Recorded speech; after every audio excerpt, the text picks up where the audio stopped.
عمومی طور پہ لوگوں سے لوگ ہنس ہنس کے بات کر رہے ہوتے ہیں، گھر میں ان کا رویہ کچھ اور ہوتا ہے۔ کسی شخص کی سیرت کو پہچاننے کا بہترین ضابطہ کیا ہے، یہ دیکھا جائے کہ وہ اپنی بیوی کے ساتھ کیسا ہے، اور یہ ضابطہ خود میرے حضور نے دیا۔ تم میں سے سب سے بہتر وہ ہے جو اپنے اہل خانہ کے ساتھ بہتر ہے، اور میں تم میں سب سے زیادہ اپنے اہل خانہ کے ساتھ بہتر ہوں۔ جب حضور کا وصال ہوتا ہے تو 9 ازواج حضور کے نکاح میں تھی، کسی ایک کو بھی میرے حضور پہ شکایت نہیں تھی۔ یہ حضور کا انصاف، ان کو وقت دینا،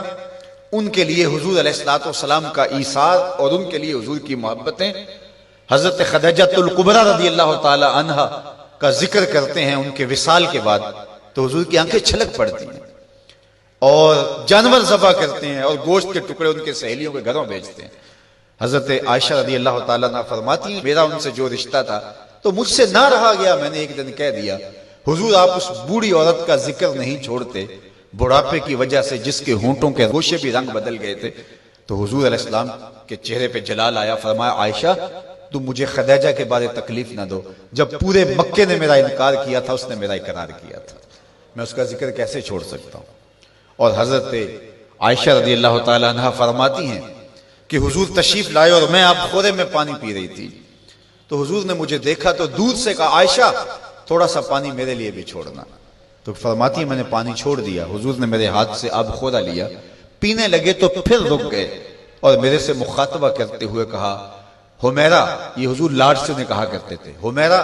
ذرا بتانا تم نے ہونٹ کہاں لگائے تھے، میں وہاں ہونٹ رکھ کے پانی پینا چاہتا ہوں، مجھے یہ بتاؤ اگر شوہر کا رویہ بیوی کے ساتھ یہ ہوگا تو گھر جنت کا ٹکڑا بنے گا یا نہیں بنے گا؟ تو تم میں سے بہتر وہ ہے جو اپنے اہل خانہ کے ساتھ بہتر ہے۔ سب سے پہلے آپ کے اہل خانہ آتے ہیں، آپ کے ماں باپ آتے ہیں، آپ کے بہن بھائی آتے ہیں، پھر کلاس فیلوز آتے ہیں، اساتذہ آتے ہیں، یہاں سے ہمارا رویہ خوبصورت ہونا شروع ہو۔ ہم نے دیکھا ہے کہ لوگوں کے ساتھ بڑے اچھے رویے، ماں باپ کے گستاخ ہوتے ہیں، ماں باپ کے بے ادب ہوتے ہیں، دکان پہ گاہک سے ہنس ہنس کے بات کر رہے ہوتے ہیں، لیکن بہن بھائیوں کے ساتھ رویہ تلخ ہوتا ہے، بیوی کے سامنے جا کے فرعون بن جاتے ہیں، ماں باپ کے سامنے جو ہے ان کے رویے کی تلخی ہوتی ہے۔ سارا دن جی ہمارا پیشہ ایسا ہے لوگوں سے ہنس ہنس کے بات کرنی ہے، لیکن جن سے آپ ہنس کے بولیں گے ماں کے کلیجے میں ٹھنڈ پڑ جائے گی اور باپ نہال ہو جائے گا، اس کے سارے دن کی تھکن اتر جائے گی، اس سے ہنس کے نہیں بولتے ہم سارا دن کے تھکے ہوئے آئے ہیں،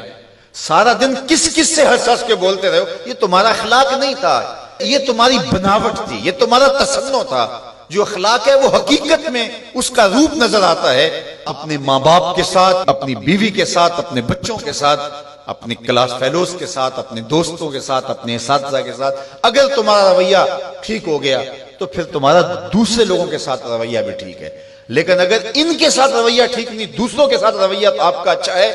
تو پھر وہ آپ مکر کر رہے ہیں، آپ یہ بھی کوئی کاروبار کر رہے ہیں، یہ آپ کے اخلاق کا عکس نہیں ہے، یہ آپ کی ضرورت کا رنگ ہے جو لوگوں کو نظر آ رہا ہے، یہ آپ کا کاروباری انداز ہے، آپ کی مسکراہٹ آپ کا کاروبار ہے، آپ کے اخلاق کا عکس نہیں ہے۔ اگر اخلاق کا عکس ہوتا تو ماں کو بھی ہنس کے ملتے۔ میں وہ جو لفظ آپ کو کہے کہ حضور کمزوروں کا بوجھ اٹھایا کرتے تھے، تو آج بیٹی اگر ماں کا بوجھ نہیں اٹھاتی، بیٹا باپ کا بوجھ نہیں اٹھاتا، تو اس نے کسی اور کمزور کا بوجھ کیسے اٹھانا ہے؟ ماں گھر میں تھکی ہے سارے دن سے اور بیٹی جو ہے وہ آئی ہے اور وہ بھی ماں سے مطالبہ کرتی ہے کہ میری ضرورت میرے بستر پہ، میرے ٹیبل پہ پوری کرو، اور تھکی ماندی سارے دن کی ماں کی وہ مدد کرنے کے لیے تیار نہیں ہے، تو جو سکی ماں کی مدد نہیں کرے گی اور جو بیٹا سکے باپ کی مدد نہیں کرے گا تو وہ کسی کی مدد نہیں کر سکتا۔ آغاز یہاں سے ہوتا ہے، یہاں سیرت کا حقیقی رنگ نکلتا ہے جس سے ہماری طبیعتوں کے اندر وہ چیز عملاً راسخ ہوتی ہے۔ اس لیے میں اور آپ حضور کی سیرت کو